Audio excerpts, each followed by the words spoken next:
La délivrance pour Darius Vitanic, le goléador niçois met fin à une série de 7 matchs sans marquer en championnat. Victoire du Gym 2-0 face à Ajaccio avant le choc contre Marseille en Coupe de France.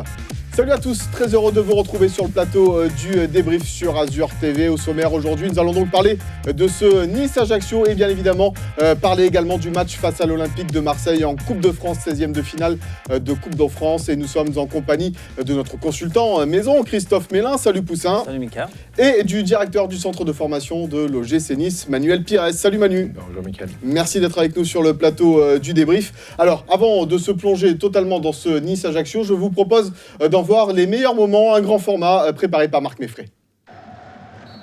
Et c'est parti pour cette rencontre entre l'OGC Nice et Ajaccio. Nice, 14e au classement, reçoit la lanterne rouge de Ligue 1. Et attention à ce premier ballon pour Eduardo, la surface de réparation. Le coup du sombrero d'Eduardo sur Grégoire Puel, c'est pas terminé. Eduardo face à Ospina, il frappe au-dessus. Oh, quelle occasion en faveur des Corses là, dès ce début de match. Les Niçois quasiment cueillis à froid là, et Eduardo qui n'a pas le bon geste au final, mais c'était bien joué quand même. 26 mètres, ce coup franc pour les Niçois. Alors il y a Abriel, il y a Digard et il y a Bruls.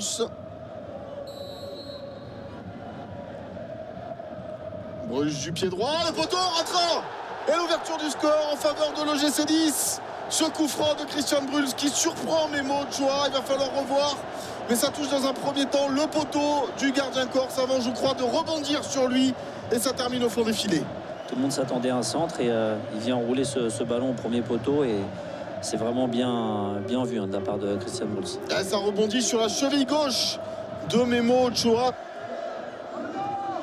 Oh, attention, ça c'est bien joué dans le dos de la défense niçoise. Paul Lannes, la frappe d'André, la parade de David Ospina. Oh, c'était une belle combinaison ça de la part des Corses. Ça est un petit peu freiné par... Ouais, il avait bien vu l'appel de Dario. Et attention, il n'y a pas de position de hors-jeu là, Eduardo face à Ospina. Et la parade de David Ospina, c'était la balle d'égalisation pour le Brésilien. Ouais, et voilà, il part à la limite du hors-jeu. Ouais. Et là, on voit David Ospina. Ce qui gêne Eduardo sur cette action, c'est que David Ospina ne bouge pas. Et le bon ballon pour Darius Vitanic, la surface, la frappe de Vitanic. Ouais, Mendy qui loupe le cadre. Après l'arrêt d'Ochoa.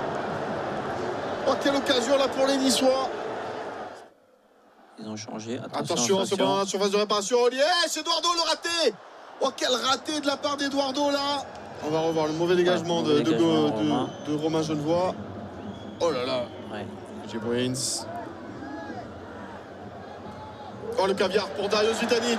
De Luzi Bruins. Vitanic face à Ochoa. En deux temps, Dario, la feinte. Et c'est le but. Yeah. La délivrance pour Darius Vitanic et pour l'OGC Nice. Ah, le superbe appel de Dario, le bon ballon de Bruins. Surtout le bon ballon de Bruins. Et on voit un Dario qui garde son calme. Qui garde son calme. Première frappe contrée, il récupère ce ballon. Il se l'enchaîne par une petite talonnade. Voilà. Hop, là, voilà. Ce qui fait la différence. Et après, il ajuste. Et c'est terminé. Victoire 2-0 de l'OGC Nice face à l'AC Ajaccio. Les buteurs, Christian Bruls en début de match et Darius Vitanic en fin de rencontre.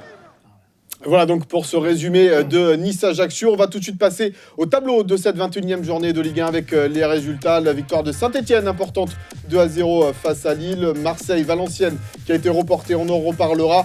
La victoire de Montpellier face à Sochaux également 2-0. Et puis Lyon s'est imposé à Reims 2-0. Monaco, victoire importante aussi face à Toulouse 2-0. Le carton du Paris Saint-Germain 5-0 face à Nantes au classement. Ça nous donne le PSG en tête devant Monaco et Lille. L'OGC Nice dans la deuxième partie de tableau et 14e, 13e maintenant au classement. Il gagne une place, les Aiglons, avec 27 points à 5 points de la 5e place. Et puis ferme la marche Valenciennes, Sochaux et puis Ajaccio.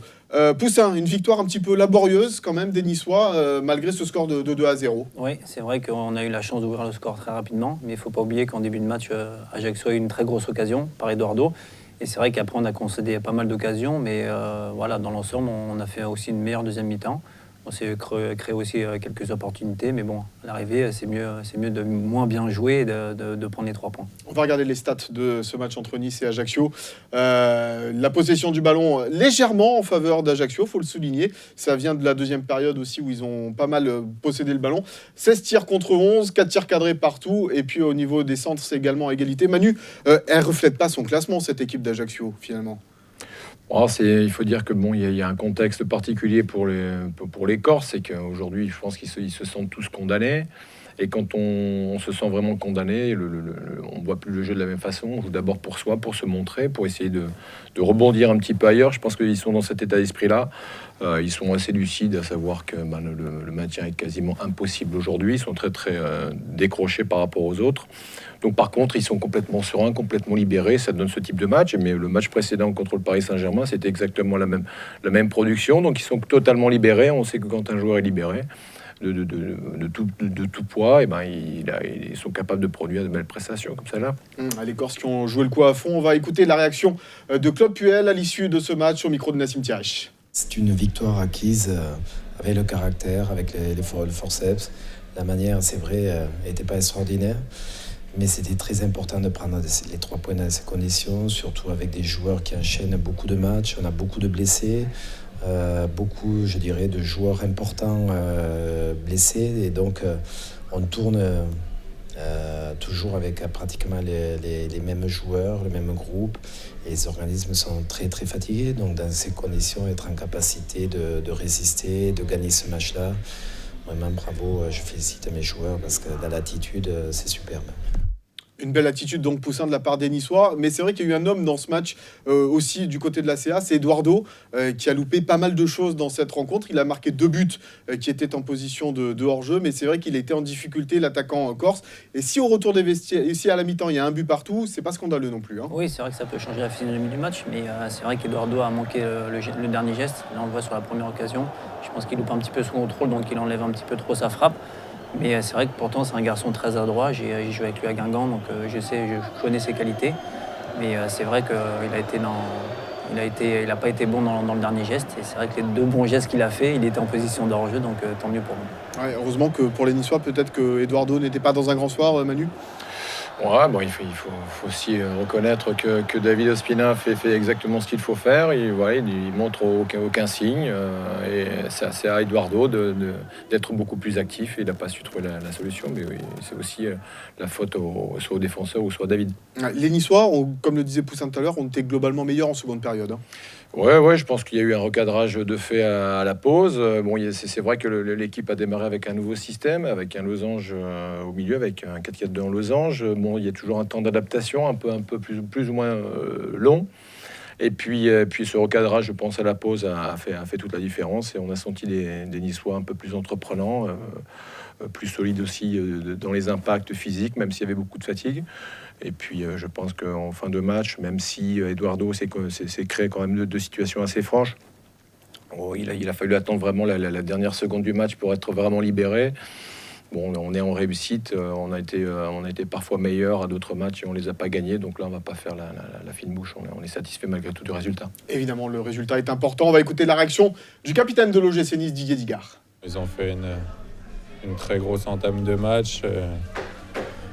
On a la chance de marquer un peu contre le cours du jeu. Après, ils ont eu beaucoup de coups de pied arrêtés. On a été assez solide par la suite et on a eu la chance de marquer en toute fin de match. Donc c'est une bonne chose. Ça nous permet aussi de recoller aux équipes un peu devant et voilà, de continuer à grappiller des points. Alors, on l'a vu en ouverture de cette émission, après 693 minutes sans marquer en championnat, Darius Vitanic a retrouvé le chemin défilé. On va voir évidemment son but sur une caméra isolée de Darius Vitanic. Poussin, l'instinct du buteur de Dario est de retour. Oui, il est de retour. Après, on savait toujours qu'il était présent. Mais c'est vrai que sur cette action, il a fait preuve de beaucoup de lucidité. C'est vrai qu'on l'a vu beaucoup tenter pendant ce match-là. Il a pris beaucoup sa chance et c'est vrai que ça fait plaisir de revoir Dario marquer parce que voilà, pour un attaquant, c'est primordial de marquer des buts. C'est notre fonds de commerce, entre guillemets, donc voilà, ça permet d'avoir beaucoup de confiance et je pense que Nice a besoin de retrouver Dario buteur. Manu, il n'explose pas sur le but, mais on le sent soulagé, Darius Vitanic. Ouais, on le sent soulagé et puis je crois qu'il tardait un petit peu de marquer ce but et avec les échecs qu'il a eu, notamment sur le penalty la dernière fois. Et puis on remarque quand même sur ce but-là que le vrai Dario l'aurait mis en première intention, c'est-à-dire qu'il aurait marqué tout de suite. Là, il a la chance aussi. Et ben ça, c'est un bon signe du destin. La chance que le ballon lui revienne. Il fait le bon geste derrière pour la glisser au fond. Mais voilà, il n'est pas encore, il le sait, à mon avis, au meilleur de sa forme. Et puis, et surtout son arrêt devant le but qui risque de revenir avec ce but qui va le mettre en grande confiance. On va l'écouter justement sur ce but. Darius Vitanic, après la rencontre, des propos, toujours recueillis par Nassim Thierry. Je ne me rappelle pas vraiment. Je sais que j'ai frappé. Après, le ballon est revenu sur moi. Et j'ai fait un truc exprès. Et voilà, j'ai touché le ballon. Ouais, comme vous dites, Manu, en première intention, il aurait pu le mettre, mais finalement, il a ce ballon qui revient dessus. On a senti beaucoup de soutien autour de lui au club, Darius Vitanic. C'était important de soutenir son attaquant quand il marque pas. Il faut quand même aussi pas avoir la mémoire courte. Et l'année passée, c'est quand même lui qui a fait en sorte, avec tous ses coéquipiers, mais que Nice atteigne cette 4e place. Il a marqué beaucoup de buts. 19. Voilà, 19 buts et surtout parfois c'est lui qui faisait la différence à ce niveau-là. On ne le voyait pas du match et il marquait. Là, il a fallu attendre vraiment encore la 91e minute, mais ça veut dire aussi que le staff l'a maintenu, lui a fait confiance jusqu'au bout. Il aurait pu être aussi changé pendant le match parce qu'il n'était pas trop en réussite, mais à l'arrivée à la 91e, un attaquant qui marque, ça lui donne beaucoup d'espoir pour les prochains matchs. Il a encore eu beaucoup d'occasions en plus dans le match, on les voit ces occasions, Poussin. Il n'y a pas eu que ce but en fin de match. Non, c'est vrai que ça procurait beaucoup d'occasions. Et c'est vrai que j'aimerais bien dire aussi un mot aux supporters, parce qu'avant qu'il marque ce but, on a entendu les supporters crier Dario. Et comme on disait pendant le match, il y a beaucoup de supporters qui pourraient lui tourner le dos et l'insulter entre guillemets. Mais bon, il a eu tout le soutien, comme le disait Manu, du staff, de tout le monde. Donc c'est vraiment une bonne chose. Allez, on va l'écouter encore à nouveau, Darius Vitanic, justement sur cette période un petit peu noire. Pour lui, il revient sur ce match et sur cette période. Je suis satisfait. Mais je crois que c'était une mauvaise période, que ça passe normal. J'ai jamais été 7 matchs sans marquer, mais voilà, j'espère de sortir et de continuer. Et aujourd'hui, on était très bien, donc pour moi, ça c'est le plus important. Alors, certes, Darius Vitanic a remarqué en championnat. Il l'avait fait également en Coupe de la Ligue mercredi soir. Mais l'homme du match, il faut bien le reconnaître, c'est Christian Bruls, le buteur sur coup franc dans cette rencontre. Et bien, évidemment, c'est le Poussinaï de la semaine.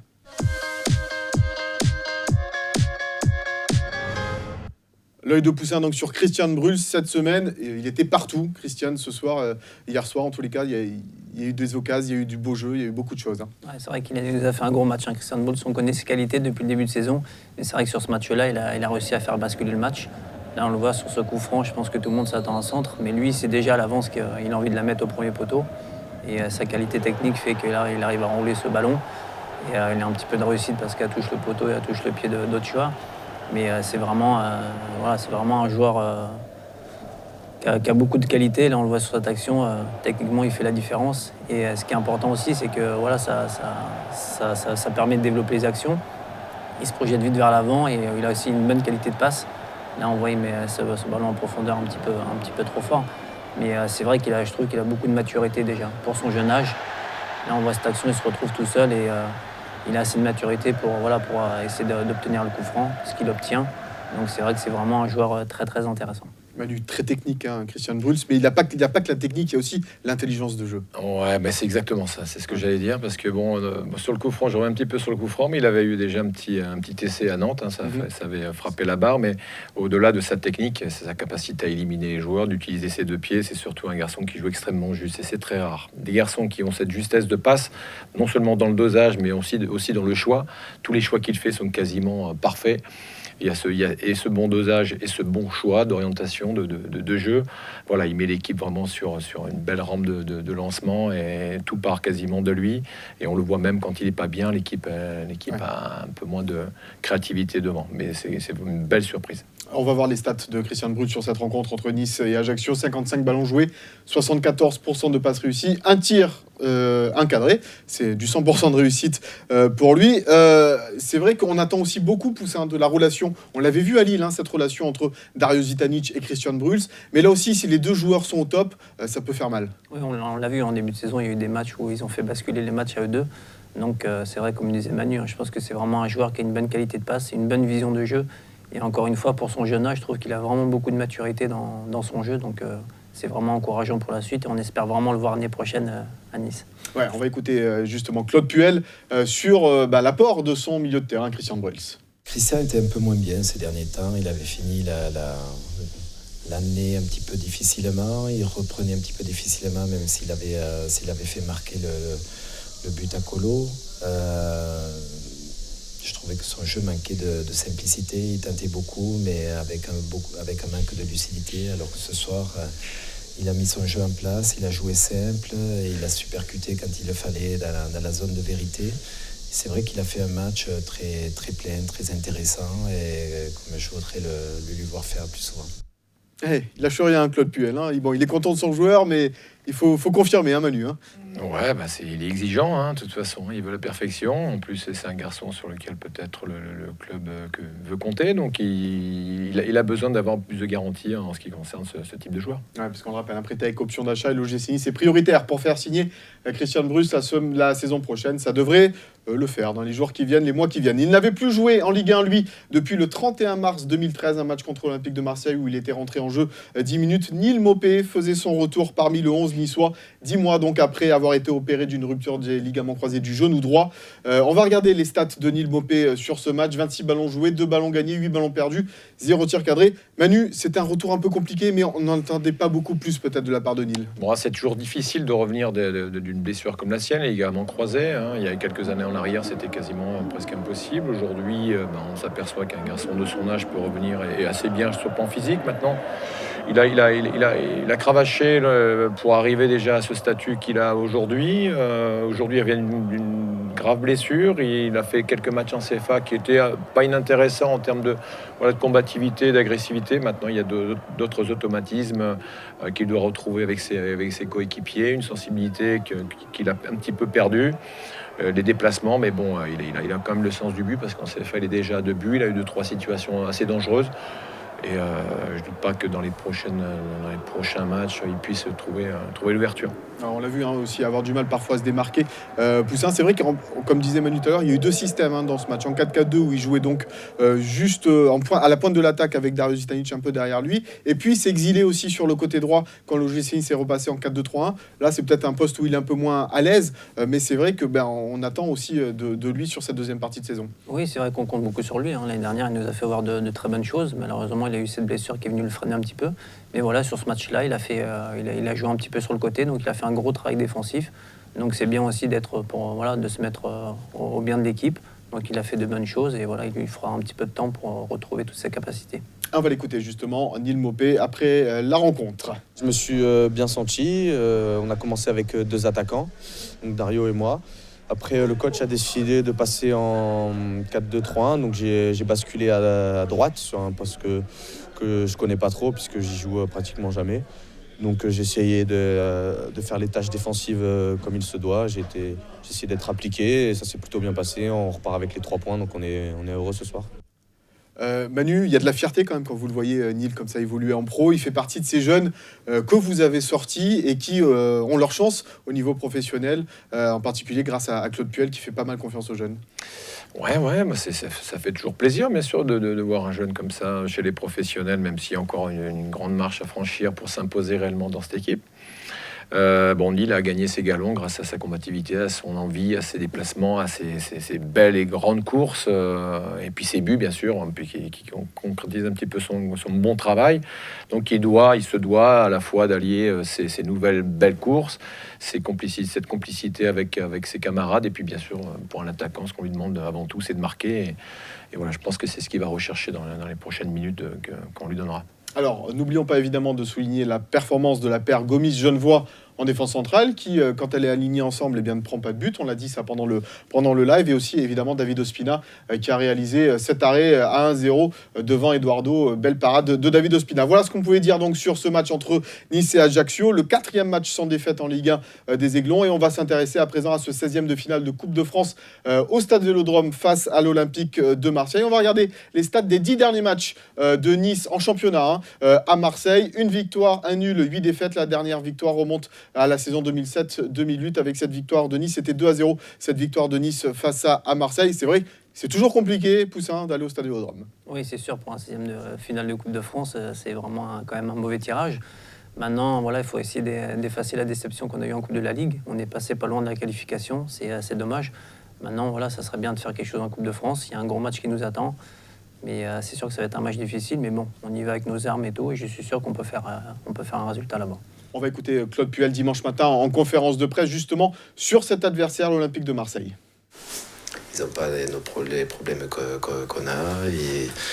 Ils sont présents, ils ont un effectif de qualité, ils sont bien reposés, ils vont jouer à domicile. Et vous voulez que je dise du mal de cette équipe? Bon. Elle fait son parcours et on verra bien où elle se situe à la fin de saison. Ils n'ont pas baissé les armes, loin de là.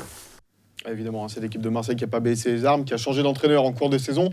Eli Bopp remplacé par José Anigo. C'est une grosse affiche qui arrive peut-être un peu vite. C'est dommage, Manu, ce 16e de finale là-bas au Stade Vélodrome. On aurait peut-être préféré le voir un peu plus tard dans la compétition.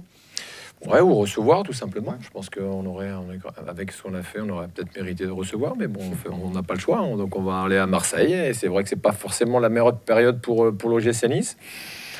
Mais si on a peut-être le même état d'esprit que les Corses ce week-end, voilà, même s'il on a tout à gagner dans ce type de match-là, on est à l'extérieur. Je pense qu'au niveau des pronostics, on ne doit pas être forcément les favoris. Est-ce que c'est pas peut-être un costume qui nous va un petit peu mieux sur ce type de compétition? Je sais pas, mais en tout cas, il faut y aller avec en défendant crânement nos chances. Et puis je pense que le coach va faire un petit peu aussi tourner, même si il n'a pas beaucoup de choix. Ouais. Mais bon, c'est pas forcément malvenu, au contraire. Bon, on va voir en tous les cas ce que pense Fabrice Abriel, qui a joué, lui, à l'Olympique de Marseille, justement, sur l'adversaire des Niçois. Moi, j'ai plus l'impression qu'aujourd'hui, elle a changé un peu d'état d'esprit par rapport au changement d'entraîneur aussi. C'est devenu une équipe un peu plus agressive. On retrouve la qualité de certains joueurs aussi qui n'ont pas trop existé dans la première partie. Marseille, c'est une équipe aussi qui fait une belle deuxième partie et qui est capable aussi de se sublimer dans des moments où il faut gagner des titres ou aller chercher des titres. Donc, il faut toujours faire attention. Faire attention, Poussin, surtout qu'il y a un élément à prendre en compte, c'est que l'Olympique de Marseille n'a pas joué ce week-end, le match reporté face à Valenciennes en raison d'un terrain impraticable du côté du Stade Vélodrome. Est-ce que ça peut influer sur le match, ça ? Oui, indirectement, ça peut influer, mais après, voilà, il faut faire abstraction de la fatigue. Je pense que c'est un gros match à jouer, donc on peut faire confiance aux joueurs qui vont tout donner pour essayer de passer ce 16e de finale. On va écouter Claude Puel justement là-dessus, sur ce match reporté de l'Olympique de Marseille. On va affronter un adversaire qui n'a pas joué ce week-end non plus. Et qui joue à domicile. Donc voilà, ça donne l'ampleur de la tâche. Mais bon, c'est quand même de super challenges à relever, quoi. On va y aller, pas en victime, mais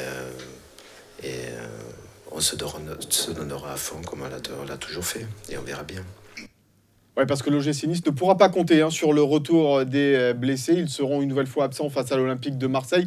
Mathieu Bodmer, Nemanja Pecinovic, Jérémy Pied, Mahaman Traoré, Valentin Esséric ou Eric Botéac. Du coup, Manu, vous en parlez un petit peu. Est-ce qu'il peut faire tourner? Est-ce qu'il a les capacités, Claude Puel, à faire tourner sur ce match et à faire jouer, par exemple, des jeunes?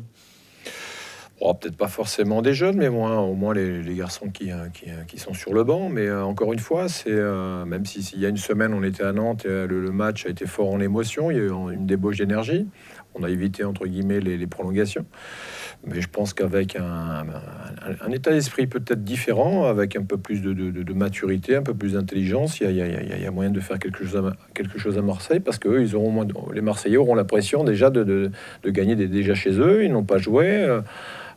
Ils n'ont pas droit à l'erreur. Donc on peut peut-être jouer aussi sur ce fait-là, mais c'est toujours intéressant pour un joueur de football d'aller au Vélodrome. Ouais, et malgré cette fatigue, un match tous les 3 jours pour les Niçois, les organismes sont un petit peu fatigués. Évidemment, écoutez Fabrice Abriel et Didier Digard à ce sujet. C'est compliqué, c'est là que la récup est très importante. Dès le match fini, il faut se projeter sur celui d'après et bien récupérer. Il faut oublier un peu la fatigue, il faut aller au-delà. C'est sûr que sur ce match qui va venir, Marseille n'a pas joué ce week-end. Donc est-ce que c'est un avantage, un inconvénient? J'en sais rien. Nous, on a joué, on a gagné. Pour nous, voilà, l'enchaînement, il est comme ça. On sait très bien qu'on a très peu d'effectifs. On ne peut pas trop tourner. Mais aujourd'hui, comme je disais hier, c'est l'état d'esprit qui prime. Alors on espère un gros match de l'OGC Nice avec un bel état d'esprit. Évidemment, voilà ce qu'on pouvait dire donc, sur cette rencontre entre l'Olympique de Marseille et l'OGC Nice demain en Coupe de France. Manu, juste un petit mot sur évidemment l'équipe de CFA de l'OGC Nice. Comment ça va? Comment elle se porte cette équipe? Pas trop mal. C'est vrai qu'on était un petit peu meurtris, nous, sur le plan comptable. On fait de bonnes prestations, les garçons s'arrachent beaucoup. Et puis à l'arrivée, on s'aperçoit que ce championnat, il est impardonnable. Là, on a pris une douzaine de buts dans les 10 dernières minutes. Quand on a la pression de l'adversaire, surtout à l'extérieur, qui joue qui use de longs ballons, on n'a pas forcément, nous, la préparation pour éviter ce type de mésaventures. Et puis on a bien redémarré 2014 avec une victoire contre Pau. Et bon, les garçons sont bien, ils sont prêts pour faire une deuxième partie de championnat intéressante. C'est un bon championnat pour apprendre le métier de footballeur. Le prochain match, c'est contre? On va hier si les conditions le permettent, si évidemment. les conditions le permettent. On le disait tout à l'heure avec ces intempéries dans le Var, et on adresse bien évidemment tout notre soutien aux sinistrés de ces intempéries. Le prochain match du gym en championnat, c'est Montpellier-Nice. Ça sera samedi 25 janvier à 20h. Rediffusion sur Azur TV le lundi 27 janvier à 19h30. Et puis, vous en avez l'habitude maintenant, les rendez-vous d'Azur TV avec le jour gym de Nassim Tirech tous les jours, du lundi au vendredi à 18h25. Le brief de Nicolas Galup vendredi 24 janvier pour revenir donc sur ce Montpellier-Nice à 21h. Et donc Montpellier-Nice lundi 27 janvier rediffusé à 19h30 sur Azur TV. Manu, merci beaucoup d'avoir été avec nous. Bonne continuation avec votre équipe de la CFA et le centre de formation de l'OGC Nice. Poussin, on se retrouve la semaine prochaine, évidemment, pour revenir sur ce Montpellier-Nice. Merci à toutes et à tous de nous avoir suivis et on se quitte avec les plus belles images de ce Nice-Ajaccio. Bonne fin de soirée sur Azur TV.